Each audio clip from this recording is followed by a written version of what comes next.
Ramdan. Terima kasih Betul. Betul.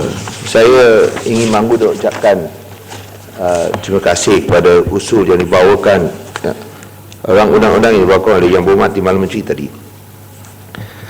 Dan di sini saya rasa saya nak secara am menyebut tentang beberapa perkara berkaitan dengan apa yang disebut dalam negara, iaitu berkaitan dengan pengganti, kerana ia menjadi tumpuan bukan sahaja rakyat Malaysia tapi tumpuan seluruh dunia. Dan saya amat tertarik dengan kenyataan yang dibawa oleh Gubernur Bank Negara yang akan bersara, iaitu Dr. Tan Sri Dr. Zeti, yang menyatakan bahawa beliau nak selesaikan masalah 1MDB sebelum beliau bersara.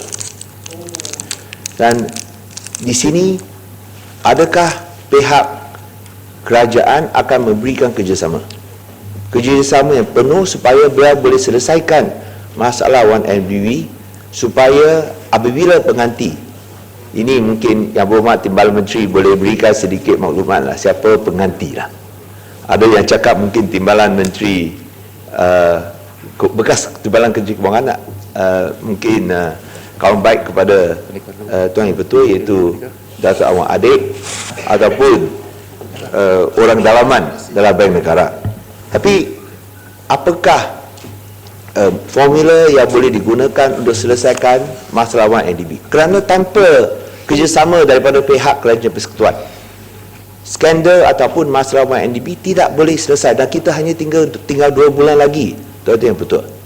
Oleh itu adalah penting bahawa kita ada satu komitmen dalam peringkat yang paling tinggi sekali. Mungkin Yang Berhormat Timbalan Menteri boleh bantu, tapi saya rasa perlu satu komitmen yang lebih tinggi lagi supaya skandal 1MDB boleh selesai dalam masa 2 bulan ini. Kalau tidak, saya rasa sukar untuk pengganti, dan beliau pun akan dihantui oleh masalah 1MDB. Dan pada masa yang sama, tentang isu kenyataan yang dikeluarkan oleh itu program negara Switzerland, masih belum mendapat satu jawapan yang menyeluruh. Apakah respons mengapa tidak ada sebarang respons terhadap siasatan yang dijalankan oleh program negara Switzerland tentang isu-isu berkaitan yang melibatkan jumlah sehingga 4 bilion US dollar. Ini bukan 4 bilion ringgit. Betul betul. Itu ialah 4 bilion US dollar. Oleh itu ia adalah sangat penting supaya kita boleh dapat satu penyelesaian, satu formula yang menyeluruh. Kalau tidak, seperti yang disebut oleh berbagai pihak, perkara ini akan terus berlarutan dan berpanjangan. Tidak akan ada satu closure langsung, dan perlu ada satu closure supaya ekonomi boleh diselamatkan. Dan sekiranya tidak, ekonomi akan terus jatuh menjunang. Di sini, Datuk betul, macam mana pun kita lihat kenyataan yang dikeluarkan oleh bekas Perdana Menteri Tun Dr. Mahathir. Saya bukan peminat besar bekas Perdana Menteri, mantan Perdana Menteri. Seperti yang disedia dimaklumi oleh semua, saya pernah dipenjarakan atau ditahan sebanyak 2 kali di bawah beliau. Tapi macam mana pun, kalau kita lihat dari aspek nasional, dari segi strategi ekonomi, tak boleh dinafikan apa yang dinyatakan ini memang benar. Iaitu, kalau kita boleh ringkaskan, 3 ulasan apa yang disebut oleh Tun Dr. Mahathir semasa beliau menjadi Perdana Menteri. Tidak pernah lihat nilai mata wang ringgit turun sampai tahap 4 ringgit 20 sen atau 4 ringgit 30 sen berbanding dengan 1 US dollar. Dan semasa beliau menjadi Perdana Menteri, tidak pernah juga GST dilaksanakan, sehingga menjahanamkan kehidupan harian dan juga standard ekonomi rakyat Malaysia. Bukan sahaja peniaga-peniaga sekarang susah untuk terus berniaga kerana volume perniagaan jatuh menjunang, tapi untuk mereka yang makan gaji sama-sama susah, tak cukup wang belanja. Saya baru balik daripada negeri Sabah dan dapat reaksi yang sama. Kerana untuk banyak orang miskin sebelum ini tak pernah bayar cukai. Tak pernah bayar cukai. Tak kira mereka dekat Sabah pedalaman, kawasan pedalaman Sabah ataupun rumah panjang dekat Sarawak. Tak pernah bayar cukai, sekarang kena bayar 6%. Dan ini merupakan satu beban yang amat besar. Oleh itu, ini tak dilaksanakan oleh beliau. Dan tentu yang ketiga yang disebut oleh mantan Perdana Menteri ialah semasa beliau menjadi Perdana Menteri tak pernah ada 2.6 bilion ringgit masuk dalam akaun bank pribadinya. Dan ini saya rasa semua isu-isu yang besar. Dan oleh demikian, ini semua berpunca daripada skandal 1MDB. Skandal yang melibatkan 42 bilion ringgit, melibatkan wang awam. Oleh itu, kami harap bahawa Yang Berhormat Timbalan Menteri, yang saya rasa sebagai seorang chartered accountant yang berwibawa dan juga berpengalaman, bolehlah jadi isu ini penting supaya Gubernur Bank Negara yang baru bila masuk bolehlah memimpin ekonomi, steer ekonomi, memandu ekonomi supaya kita dapat pulihkan keyakinan di kalangan pelabur, khususnya pengurus dana kewangan, fund managers. Kalau kita lihat apa yang dinyatakan oleh bukan sahaja pelabur-pelabur luar negara, tapi yang disebut oleh pengurusi CIMB, ia harus diberi perhatian kerana impak amat besar. Dan sehingga sekarang selagi negara terus dibelenggu oleh skandal 1MDB, sukar sekali untuk kita dapat pulihkan keyakinan di kalangan pelabur-pelabur. Dan saya rasa ia akan menjadi satu impak yang amat besar kepada rakyat Malaysia. Satu lagi isu adalah berkaitan dengan Kementerian Perumahan, di mana saya telah difahamkan oleh ahli exco saya bahawa dalam pertelingkahan yang berlaku dalam sesi Dewan Rakyat, saya mengambil kesempatan untuk mengucapkan terima kasih kepada Tan Sri Yang Bertua yang telah pun menyatakan bahawa perkataan bohong yang digunakan oleh Yang Berhormat Menteri adalah tidak parliamentary dan beliau harus menarik balik perkataan biadab itu. Dan sepatutnya beliau juga telah menyebabkan saya dikeluarkan daripada Dewan, dan ini bukanlah satu tingkah laku oleh seorang menteri yang mulia, non-honorable parliamentarian. Dan saya harap bahawa beliau boleh akur kepada arahan yang dikeluarkan oleh speaker untuk menarik balik perkataan bohong apabila beliau masuk ke dalam Dewan yang mulia ini. Dan sehingga sepanjang sejak 2008 bila saya pulang ke Parlimen, saya tak pernah dikeluarkan dari Dewan, selalu akur kepada arahan yang dikeluarkan oleh speaker, sungguh pun kurang bersetuju. Tapi dalam kes ini ia memang adalah berpunca daripada Yang Berhormat Menteri yang tidak sepatutnya menggunakan jawatannya sebagai seorang menteri untuk menekan saya dan nak menghalalkan apa yang haram, iaitu sesuatu yang biadab, yang salah, beliau telah sahkan sebagai yang betul. Dan saya harap beliau, kalau seorang ahli parlimen, seorang menteri yang mulia, harus menarik perkataan bohong, kerana ini memang tidak amal menteri. Dan sekiranya beliau berbuat demikian, saya rasa sekurang-kurangnya dapat menebus kesalahan yang dibuat dan tidak akan terus mencemarkan imejnya.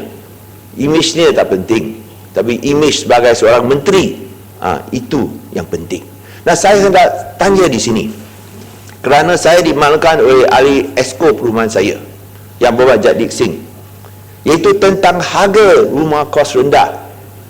Kerana beliau selalu sebut-sebut bahawa beliau bersetuju bahawa harga maksima rumah mampu milik sebanyak RM400,000 tidak ditetapkan oleh pihak Kerajaan Persekutuan. Walaupun kita telah tunjukkan bukti dalam bajet 2012, bajet 2013, bajet 2014, di mana Yang Amat Berhormat Perdana Menteri sendiri mengumumkan bahawa harganya maksima RM400,000. Dan dalam website Prima juga disebutkan bahawa harga maksima RM400,000. Janganlah jadikan putih jadi hitam, hitam jadi putih. Ini semua tertera dalam ucapan bajet dan juga website. Tapi beliau terus menyatakan yang tidak benar. Di sini saya tak mau cakap bohong kerana saya tahu itu parliamentary. Saya sebut beliau terus bercakap tidak benar. Beliau menyatakan bahawa ia tidak ditetapkan oleh pihak kerajaan persekutuan.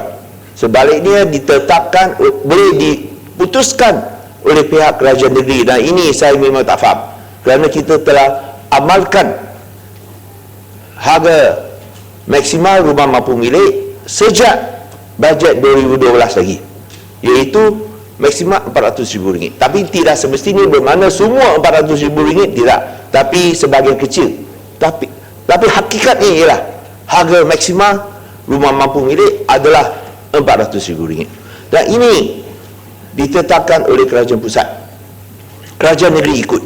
Dan beliau sebut bahawa boleh diputuskan dan tunjukkan minit bahawa YB Exco saya pun pulang untuk bersetuju dan juga akan kembali kepada pihak kerajaan negeri untuk menetapkannya. Dan bila saya tanya YB Exco, beliau cakap dia tidak pernah setuju. Sebaliknya, beliau menentang cadangan yang dibuat, iaitu untuk menaikkan harga rumah kos rendah dan rumah kos sederhana rendah, iaitu LC dan LMC. LC RM42,500 dinaikkan kepada RM65,000 lah, kalau saya tak silap, saya sudah lupa. Tapi ada cadangan untuk naikkan daripada RM42,000 kepada RM65,000. Dan LMC daripada RM72,500 dinaikkan kepada RM100,000. Dan ini ditentang oleh UIB Jadib bagi pihak kerajaan negeri Pulau Pinang. Dan bukan sahaja negeri Pulau Pinang tak setuju, negeri-negeri lain pun tak setuju. Dan saya harap janganlah cuba putar belikan apa yang sebenarnya berlaku, atau cuba alihkan daripada isu yang sebenarnya. Dan sini saya nak dapat jaminan, adakah rancangan ini akan diteruskan? Kerana seperti mana pendirian pihak kerajaan negeri, kita tak setuju bahawa harga rumah kos rendah dinaikkan daripada RM42,000. Kami daripada kerajaan negeri Pulau Pinang juga tak setuju rumah kos sederhana rendah dinaikkan daripada RM72,500 kepada RM100,000. Dan kita harap dapat jaminan, dan saya rasa semua rakyat Malaysia pun serupa, dapatlah jaminan daripada Yang Berhormat Menteri Perumahan bahawa beliau tidak akan teruskan rancangan untuk naikkan harga-harga tersebut. Saya harap beliau juga boleh kembali untuk menjawab isu-isu penting ini, kerana janganlah kita main-main. Ini bukanlah satu perkara yang dipermainkan. Dan seperti yang kita sebut bahawa kita harap apa yang beliau sebut ini dalam ucapan di mana saya dikeluarkan dalam Dewan, saya harap beliau boleh ulangi dekat luar, kerana sekurang-kurangnya kita boleh jawab. Kerana ada banyak itu tumahan-tumahan yang dia berikan. Saya nak rujuk kepada jawapan itu, di mana beliau menyatakan bahawa tanah Taman Mangis di Pulau Pinang yang menjadi isu kontroversi yang dipermain-mainkan oleh itu pihak Barisan Nasional, putar belikan apa yang saya sebut, bahawa Taman Mangis ini sebenarnya dikhususkan untuk PPR. Semua pun dalam plan yang kita ada, plan yang telah disebentangkan oleh Jabatan Perumahan Negara 2001, layout plan, tak sebut langsung tanah Taman Mangis disebutkan hanya untuk pembangunan masa depan. Ini tak boleh lari punya. Ini bukan plan daripada kerajaan negeri. Ini ialah layout plan daripada Jabatan Perumahan Negara yang diterima oleh kerajaan negeri pada masa itu, pun Barisan Nasional. Future Development, iaitu pembangunan masa depan. Tak ada langsung sebut untuk PPR, tak ada sebut langsung untuk LMC atau sebagainya.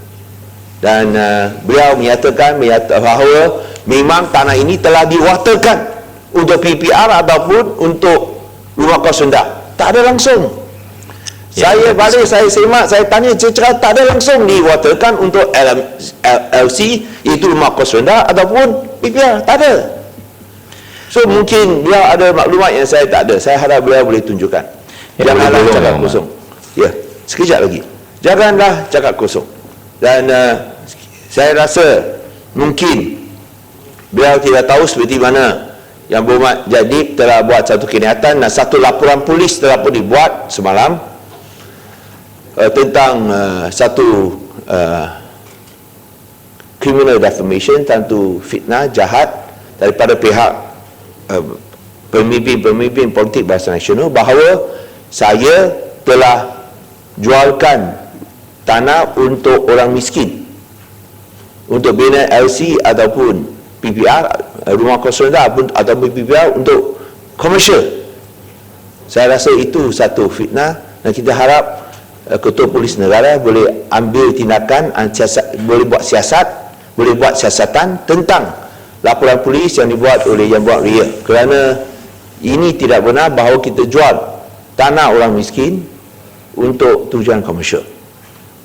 Sebenarnya beliau telah cabar Barisan Nasional untuk nafikan pada 2005. Adakah benar bahawa Kerajaan Barisan Nasional lah yang tukarkan syarat tanah itu daripada tujuan asal kepada komersial? Itulah sebabnya sehingga kini kita tak ada maklumat langsung, termasuk dakwaan Yang Berhormat Menteri bahawa tanah ini diwatakan untuk buat rumah untuk orang miskin. Tak ada maklumat langsung. Kerana adakah benar bahawa pada tahun 2005 kerajaan negeri sendiri yang telah tukarkan kepada komersial, tapi bila kerajaan BN yang tukarkan, salah pula ditanggung oleh pihak kerajaan baru. Dan saya rasa ini memang tidak adil.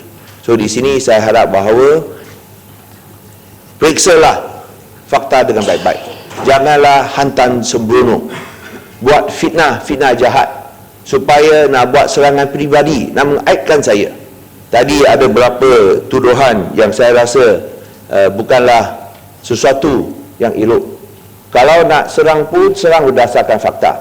Serang dengan serangan peribadi ini, saya rasa itu sudah terlanjur dan melampaui batas. Dan saya akan ikut arahan speaker bahawa untuk gulung, dan seperti yang saya sebut, kita selalu akur kerana kita mahu mesyuarat ini berjalan mengikut peraturan mesyuarat yang ditetapkan. Dan sebagai seorang ahli parlimen yang selalu hormati peraturan mesyuarat, sungguh pun mungkin kita tidak bersetuju, tapi kita harap yang menteri ini jagalah baik-baik, janganlah bertingkah laku terlanjur dan juga terlampau. Sekian, terima kasih. Terima kasih Yang Berhormat.